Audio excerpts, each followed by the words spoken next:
अब तक इसका हम लोग पार्ट 1, पार्ट 2, पार्ट 3 कर रहे हैं। ऐसा क्या कुछ ऐसा कुछ आप लोग को पता है कि इसका हम लोग पार्ट सेक्शन 1 कर रहे हैं, अभी खंड 1 कर रहे हैं, जो कि 1 से 30 तक क्या है एमसीक्यू है। इसका पूरा हम लोग सोल्यूशन देख रहे हैं। तो हम लोग बिना कोई लेट के स्टार्ट करते हैं, जो कि बहुत ही बेस्ट क्वेश्चन है, इंपॉर्टेंट क्वेश्चन है, specially for your upcoming examination and your class 10 student. देखिए क्वेश्चन 14 क्या है, वाई अक्ष से 8 इकाई युग्म और एक्स अक्ष पर बिंदु P स्थित है, तो बिंदु P के निर्देशांक क्या होंगे? सिंपल भाषा में अक्ष y और x एक्सिस है, कह रहा है कि y अक्ष से कितना 8 इकाई, मान लीजिए यहाँ से 8 इकाई है, ठीक है, यह मान लो 8 हो जाइए, और कह रहा है P बिंदु भी किसी भी स्थित है, x ही पर है।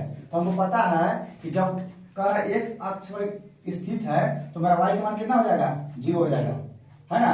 तो मेरा इसका निर्देशांक क्या हो जाएगा? 8 और 0, यानी कि y x का मान 8 y का मान 0।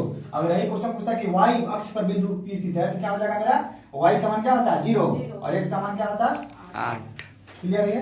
आगे देखिए, यदि cos a बराबर 3/5 है जो sec है, सिंपल इससे क्वेश्चन माने का और तरीका बन जाएगा, लेकिन हम लोग सबसे आसान इसमें अप्लाई किए हैं।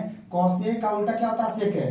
तो बस क्या किए हैं, cos a बराबर होता है आधार बटा कर्ण, तो इसका उल्टा क्या हो जाएगा? कर्ण बटा आधार, यानी कि उलट दिए हम, मेरा आंसर आ गया, यानी कि इसका क्या होगा? 5/3 होगा।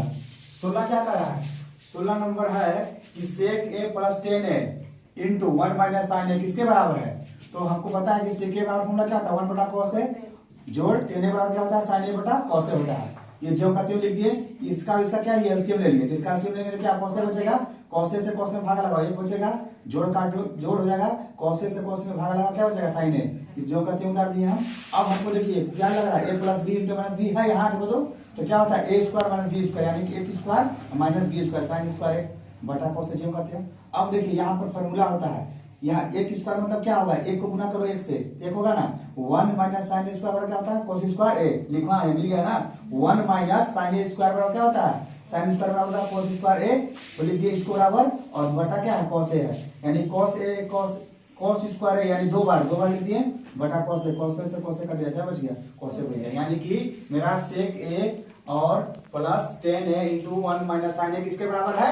cos a के बराबर है, ठीक है। क्वेश्चन देखिए, क्वेश्चन नंबर 17, यदि cot a बराबर 1 तो a का मान क्या होगा? सिंपल भाषा में cot a बराबर, यानी cot a बराबर क्या होगा? 45 डिग्री, क्योंकि cot 45 डिग्री बराबर क्या होता है? 1 होता है, यानी कि cot a 1 जो है, a का मान क्या है? 45 डिग्री है। आगे देखिए 18 नंबर, 18 क्या है कि जब किसी सीधे खड़े खंभों की छाया और उसकी ऊंचाई बराबर हो तो सूर्य का उन्नयन कोण क्या होगा? देखो, जब कोई वस्तु खड़ा रहता है और उसका ऊंचाई और छाया क्या है? बराबर कब होगा? जब सूर्य का उन्नयन कोण कितना होगा? 45 डिग्री। जब 45 डिग्री होगा सूर्य का उन्नयन कोण, तो मेरा खंभे का ऊंचाई और जो छाया लग पड़ेगा उसका ऊंचाई क्या हो जाएगा? बराबर हो जाएगा। कब हो जाएगा? जब मेरा सूर्य का उन्नयन कोण कितना होगा? 45 डिग्री। ऐसे हम लोग देखेंगे कैसे जो होता है तुम्हारा कौन सा एंगल बनता है यहाँ, ऐसे कौन सा एंगल बनेगा? 45 डिग्री बनेगा। आप देख सकते किताब है ना, 45 डिग्री बनेगा। कॉन्सेप्ट है, याद रखिएगा इसको। जब मेरा 45 डिग्री होगा उन्नयन कोण सूर्य का मान, तो जो भी वस्तु सीधा खड़ा है और उसका खंभा का जो ऊंचाई है और जो वस्तु जो क्या कहते हैं उसका छाया जो है वो क्या हो जाएगा? छाया और ऊंचाई से क्या हो जाएगा? बराबर हो जाएगा।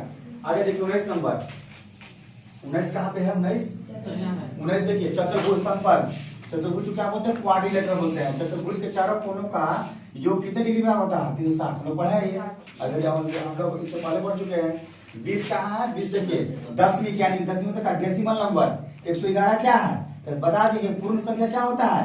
0 से जो चालू स्टार्ट हो, जिसमें 0 हो क्या होता है? पूर्ण संख्या है। पर प्रकृति किस होता है? प्राकृतिक संख्या जो 1 से स्टार्ट होता है, और परिमेय संख्या जिसको हम p बटा q के रूप में दर्शा सकते हैं। 111 को दर्शा सकते हैं p बटा q में, हम 111 बटा कर दो, यानी कि 111 p और 1 हो गया। इसमें क्या है? q इक्वल टू होना चाहिए, यानी कि तीनों है।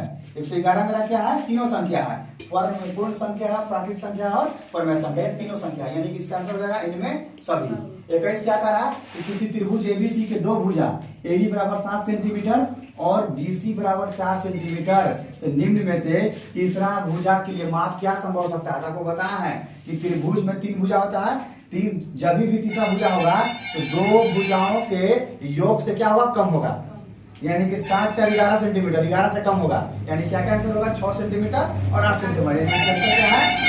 ए और बी दोनों। कॉन्सेप्ट है ये। 22 नंबर ये है नहीं, 22 नंबर क्या है?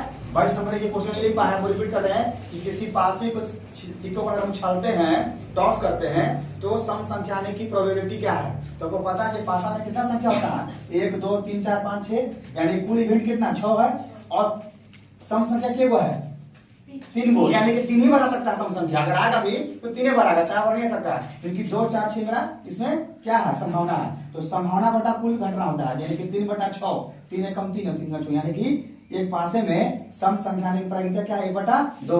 अगर पूछ देगा विषम संख्या, तो विषम संख्या क्या वही है, विषम संख्या क्या वो है 1 3 5, विषम संख्या भी आने की प्रायिकता क्या होगा 1 बटा 2 होगा। याद रखना, घुमा देगा, कहेगा कि पासा को उछालेंगे तो विषम संख्या आने की प्रायिकता क्या है 1 बटा 2 ही होगा, क्योंकि विषम संख्या क्या है 1 3 5 3 को है। सम संख्या आने की प्रायिकता 1 बटा 2 और विषम संख्या भी आने की प्रायिकता क्या 1 बटा 2 होगा। दोनों का आंसर क्या होगा 1 बटा 2, इससे कंफ्यूजन नहीं होना है, समझ गए ना। चलिए इसका हम लोग जो बचा कल करेंगे।